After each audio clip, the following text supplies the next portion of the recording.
Tara na!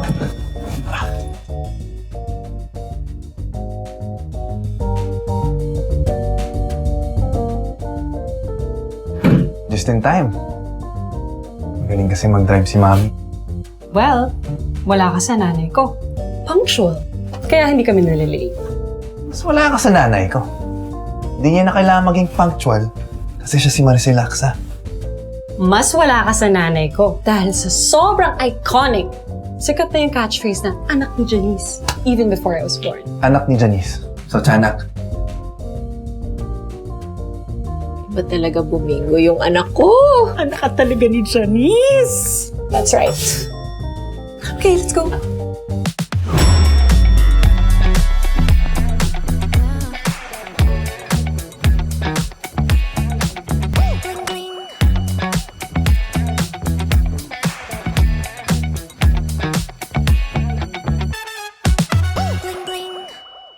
Hello! Hey! Hello! Hi, guys. Hello! Is this my first time to meet you? Parang tita, no? But you've seen Kai. Of course! And mas lalo ko siyang nakilala dahil, syempre, diehard ako ng Can't Buy Me. Nanonood yan every day. Kai, Donnie, growing up in a family of actors, how was it for you? When I was a kid, parang I just felt like, okay, this is my mom's job, this is my dad's job. And I guess it was just weird when people would ask you guys for pictures. And syempre, parang when you're a kid, parang you don't really get why, di ba? Personally, for me, our childhood was pretty normal naman. Yeah, I would share the same sentiments actually. Yes, nakita ko na pupunta siya sa set or whatever, I'd watch her on TV. But she didn't allow us to watch any of her movies. Why not? Ayan, ang tanong ng bayan, bakit nga ba, ma'am? I didn't want them to be associated with that world at an early age na para magkaroon sila ng interest doon. Kaya, actually, nagtataka ako, saan nga ba nag-umpisa to, Donnie? Please tell me. I started in mix so fresh out of high school. But did you want to act? Or I did wanted you want try to it out. dance or sing? No. Or I didn't know what I wanted. I wanted to try everything because I didn't know what I wanted to do. My mom did everything in her power to not make me do showbiz. I was the least likely. I was so shy growing up. And I told him, if you really want to be in showbiz, I cannot make introductions for you. I drove to ABS to have workshops at 5 a.m. because we live in Laguna. Yeah. I just had to show her that, you really wanted I really it? wanted to do it. You know, I share your mom's sentiments because when they were younger, I am hoping that this is not what you want to do. I mean, I don't care what you do, you want to be whatever, pero I hope not this one.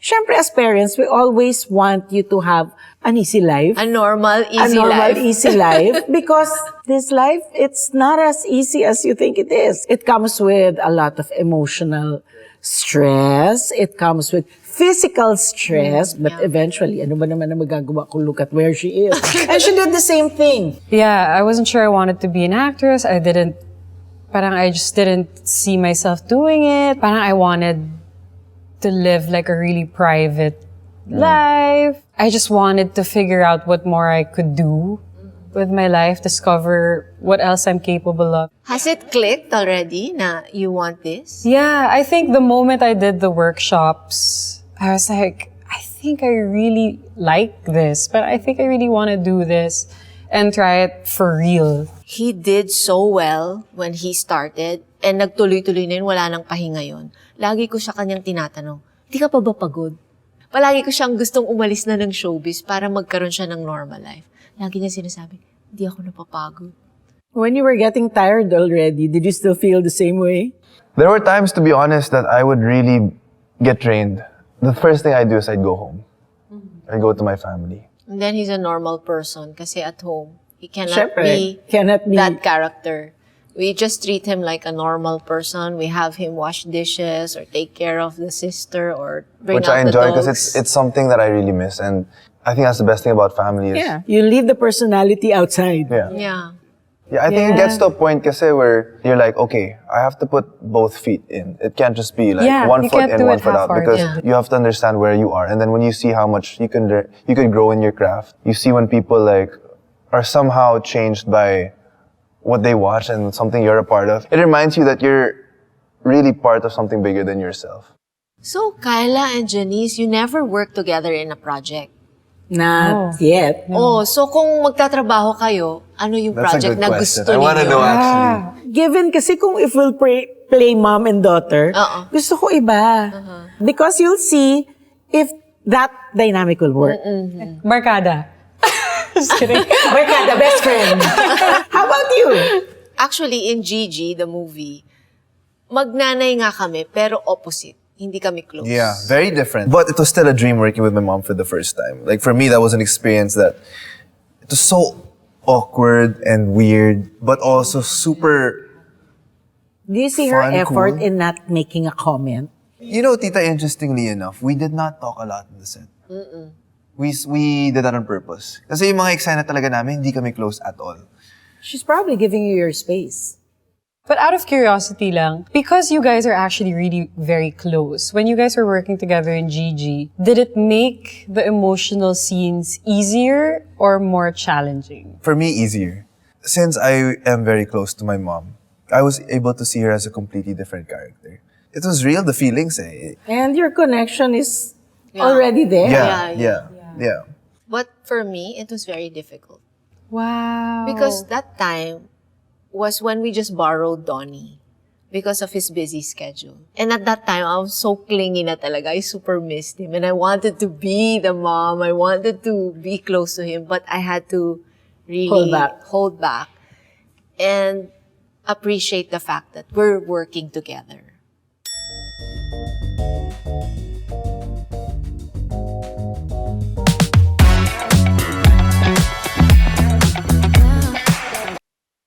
Can't buy me love character. 3, 2, 1, go! Bingo!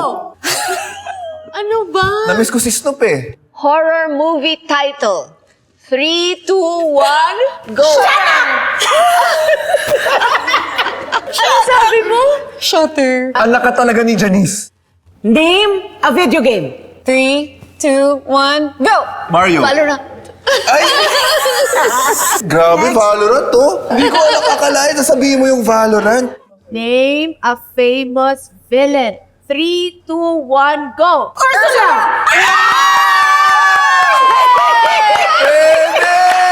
Because si Mama, favorite niya yung Little Mermaid. Little Mermaid. Favorite villain ko rin si Ursula. Galing. Oh my God! Good job, mother! I'm getting competitive. Oh my God. Swap mom. Game na kayo. Name a Netflix series. 3, 2, 1, go!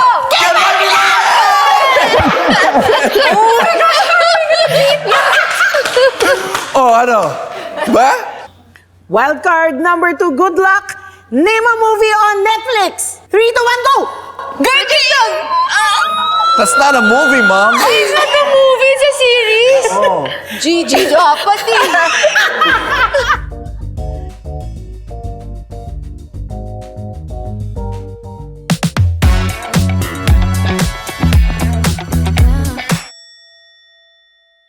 Kay Kai, your mom, great actress. Tita is an thank icon you. already. Yes. What has been the most important advice or memorable technique that she has instilled upon your life? Si Mama kasi, she's always there to help if we ask for it, but then she won't like really involve herself. But then when I would ask her for advice, like, oh my gosh, how do I prepare for a scene like this? Some scenes can seem really intimidating when you read them, diba? She's always like, look into the core of your character. If you know your character, then you'll know what to do. So when I was younger, my parents weren't actors. Who would I ask? Diba? Yeah. So I had to navigate myself. I've done things really badly. But you know, you push on and then you do the best that you can, diba? And that was my intention. I wanted her to grow, Yeah. to navigate her way. And the thing I cannot teach is how to feel. Yeah. When she gives advice, it's a bit on the tough side. She doesn't coddle us. Yeah. I would say na self-sufficient ako because she's like that. There's one scene na sobrang memorable sa akin na I felt like I messed it up. So I felt like I did really bad. The scene was taking forever. I was really crying. And I called her up and I'm like, I'm so sorry. This is so embarrassing. Like I felt like I failed. That's exactly Like, what I she felt said. like I I'm failed. sorry I failed you. How? You'll have good days. You'll Yeah. have Yeah. bad days. That's life. Wala tayong magagawa, you know. tomorrow is a new day. Yeah, and that's actually her answer for everything.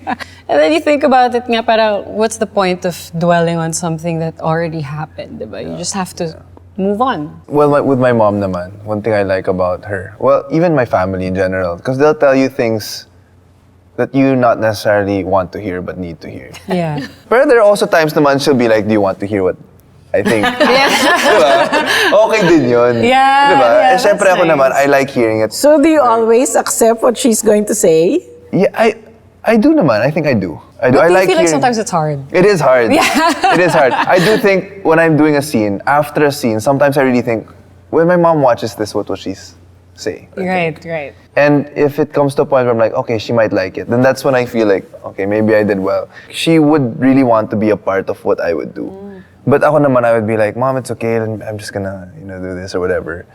And now it's the other way around. You ask I'm her. the one asking her, Okay. Mom, what do you think? Kasi we've matured, and there's already like a level of love for your craft. When she gives pieces of advice, I really listen.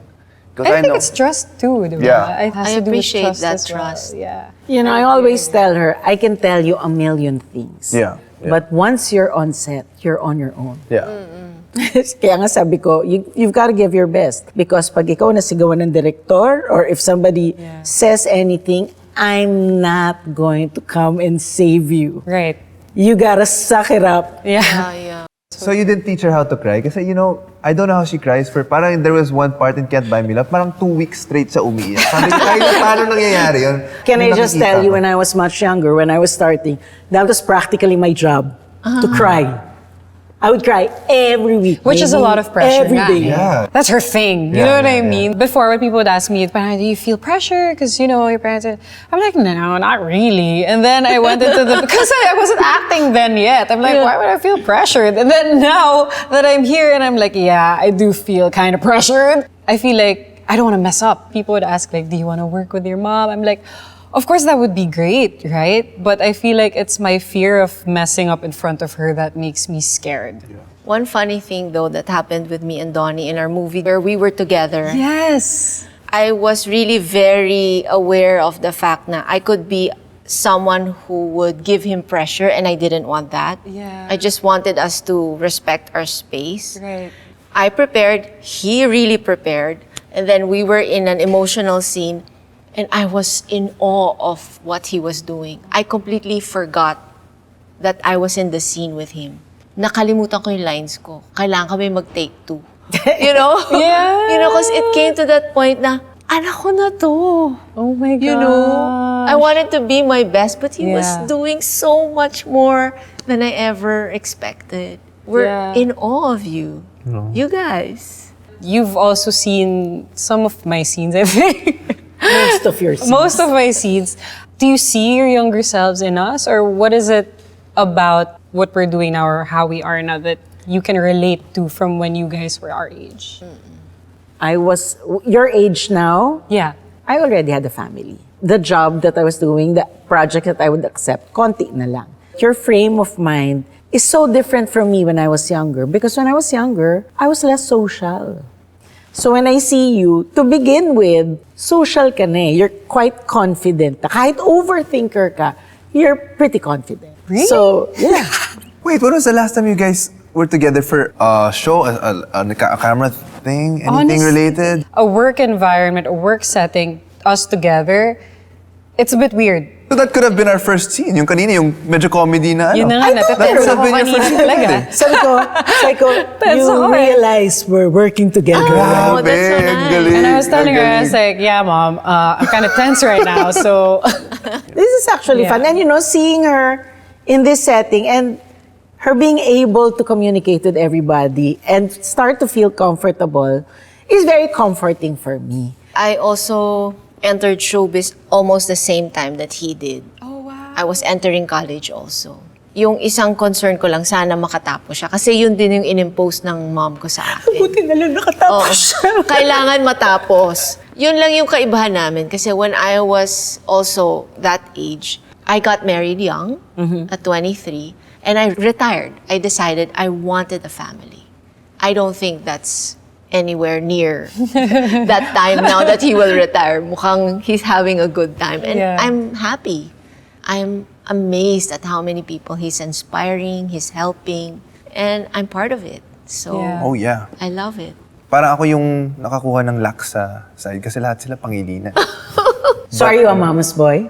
I would say so. Yeah. Mas Are you close okay kami. to say it? Oo naman. I always say that. At home, I am Both. both mom and dad Yeah. for Yes. most of the time. Yes. So like with her, when it comes to chores, when it comes to doing things in the house, ganun, sobrang daming sinasabi.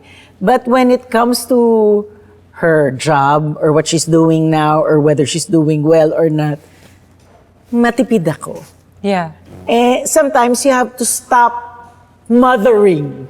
So, di ba, you have to be on a different person for that. Yeah, So, I let her Yeah. make her own mistakes, do her thing, learn it along the way.